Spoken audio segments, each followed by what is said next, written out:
जय श्री कृष्णा।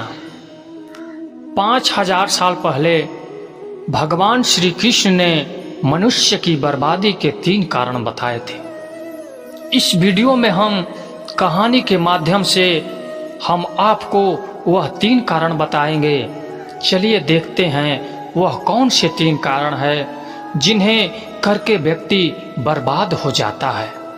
कहीं आप भी तो नहीं कर रहे हैं यह 3 गलतियां? चलिए शुरू करते हैं। प्राचीन काल में एक नगर के पास के एक जंगल में एक सन्यासी रहते थे। संसार के तमाम आकर्षणों से दूर होकर उसने कई वर्षों की तपस्या से अपनी शक्तियों को जागरूक किया था। वह लोगों की हर समस्याओं का समाधान करता था। धीरे धीरे वह मशहूर होने लगे और यह बात राजा को पता चली। राजा ने सन्यासी से मिलने का फैसला किया और वह सन्यासी से मिले। राजा सन्यासी के बातों से बहुत प्रभावित हुए और उन्हें अपने राज्य में चलने तथा रहने का आग्रह किया।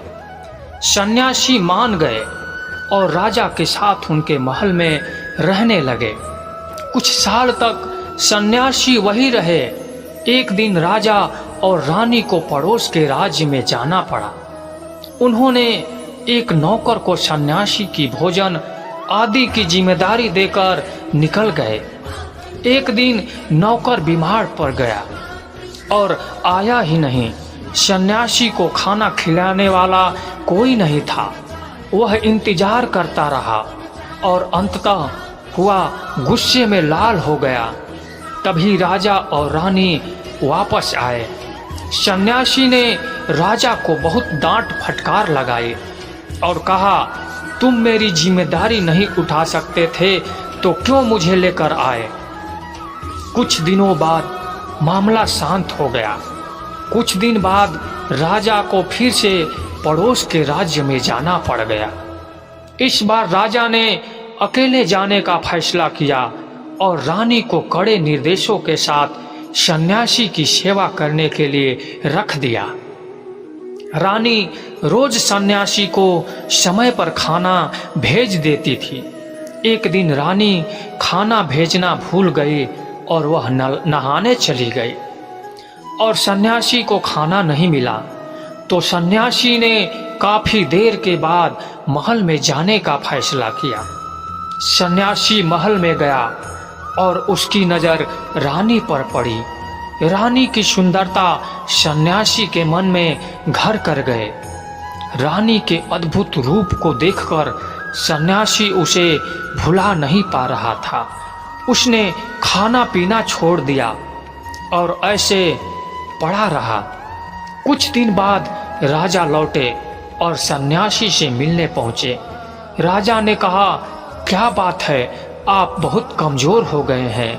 क्या मुझसे कोई और भूल हो गई है? सन्यासी ने कहा कि नहीं, मैं आपकी रानी की अद्भुत सुंदरता के मोह में पड़ गया हूँ और मैं उसे भुला नहीं पा रहा हूँ और अब मैं रानी के बगैर जिंदा नहीं रह सकता। राजा ने कहा, यही बात है ना, मेरे साथ महल में चलिए, मैं आपको रानी को दे दूंगा। राजा सन्यासी को लेकर महल में गए। राजा ने रानी से कहा कि सन्यासी आपकी सुंदरता के दीवाने हो गए हैं और बहुत कमजोर पड़ चुके हैं और मैं किसी ज्ञानी व्यक्ति का हत्या का पाप अपने सर पर नहीं लेना चाहता। क्या आप सन्यासी की मदद करना चाहेंगी? रानी ने कहा, मैं समझ गई क्या करना है और राजा ने रानी को सन्यासी को सौंप दिया। सन्यासी रानी को कुटिया में लेकर जाने लगे। रानी ने कहा, हमें रहने के लिए एक घर चाहिए। सन्यासी ने राजा से कहा, हमें रहने के लिए एक घर चाहिए। राजा ने उनके लिए तुरंत एक घर उपलब्ध कराया।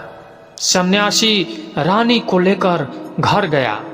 रानी ने कहा, यह घर तो बहुत गंदा है, इसको साफ करवाइए। सन्यासी राजा से कहकर घर को साफ करवाया। राजा के घर को साफ करवा दिया। फिर नहा धोकर रानी बिस्तर पर बैठ गई और सन्यासी भी रानी के पास आ गया। रानी ने कहा कि आप जानते नहीं थे कि आप कौन हैं? आज आप क्या बन गए हैं? आप एक महान सन्यासी थे जिनके सामने राजा भी झुककर प्रणाम करते थे। जो वासना के कारण आप मेरे गुलाम हो गए हैं। यह सुनकर सन्यासी को महसूस हुआ कि वह तो एक सन्यासी था।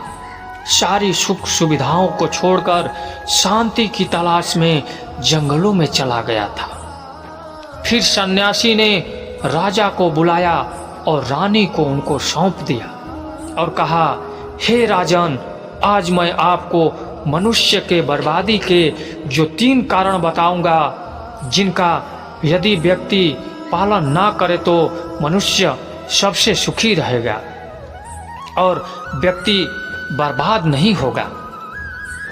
मैं आपको मनुष्य के बर्बादी के जो 3 कारण बताऊंगा, जिनका यदि व्यक्ति पालन करे तो मनुष्य सबसे सुखी रहेगा। आपको मनुष्य के बर्बादी के जो 3 कारण बताऊंगा, जिनका व्यक्ति यदि ना करे तो मनुष्य सबसे सुखी रहेगा और व्यक्ति बर्बाद नहीं होगा। पहला आदत है इच्छा, क्योंकि इच्छा ही हर व्यक्ति के अंदर सबसे पहला अवगुण होता है और जो व्यक्ति अपनी इच्छाओं को नियंत्रण में नहीं रख सकता है, वह जीवन के किसी भी क्षेत्र में सफल नहीं हो पाता है। क्योंकि जैसे ही उसकी एक इच्छा पूरी होती है, वह दूसरी की ओर बढ़ने लगता है और दूसरी पूरी होती है तो तीसरी की ओर इच्छा मन में जागृत हो जाती है और फिर ऐसे करते करते इच्छाओं पर नियंत्रण न होने के कारण इसी जाल में उलझा रहता है, दुखी रहता है। इसीलिए राजा, हम इच्छाओं पर नियंत्रण पा लेते हैं तो हमारे मन पर भी नियंत्रण पा लेते हैं और जब हमारा मन हमारे वश में होता है तो हमें सुखी सुखी प्राप्ति होती है। फिर जो हम चाहते होते हैं वही हमारे साथ होता है। दूसरी आदत है वासना का जन्म।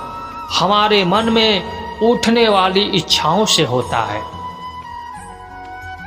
जिस प्रकार इच्छा का कोई अंत नहीं होता और मनुष्य वासना के जाल में फंसता ही चला जाता है।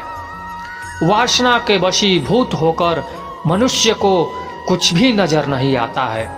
आज तक जितनी भी लड़ाइयाँ हुई है, इनका सबसे बड़ा कारण स्त्री को पाने की इच्छा ही रही है। स्त्री के प्रेम में वशीभूत होकर राजा महाराजाओं ने बहुत सारे युद्ध किए हैं। रावण इस संसार का सबसे बुद्धिमान व्यक्ति था, लेकिन उसने भी माता सीता के सुंदरता में आकर अपना सब कुछ बर्बाद कर लिया। उसकी मृत्यु का कारण एक स्त्री ही बनी। कई राजा महाराजा इस युद्ध में इसलिए हार गए कि वह स्त्रियों से रासलीला रचने में ही रह गए। ईश्वर ने तो स्त्री की उत्पत्ति संसार को बढ़ाने के लिए ही की है, लेकिन आजकल लोगों ने स्त्री को वासना का शिकार बना लिया है, अपने मनोरंजन का साधन समझने लगे हैं और जब उन्हें अपना यह मनोरंजन नहीं मिलता, वह पागल हो जाते हैं और न जाने क्या क्या कर बैठते हैं। इसीलिए हे राजन, जितना हो सके उतना वासना से दूर रहना चाहिए।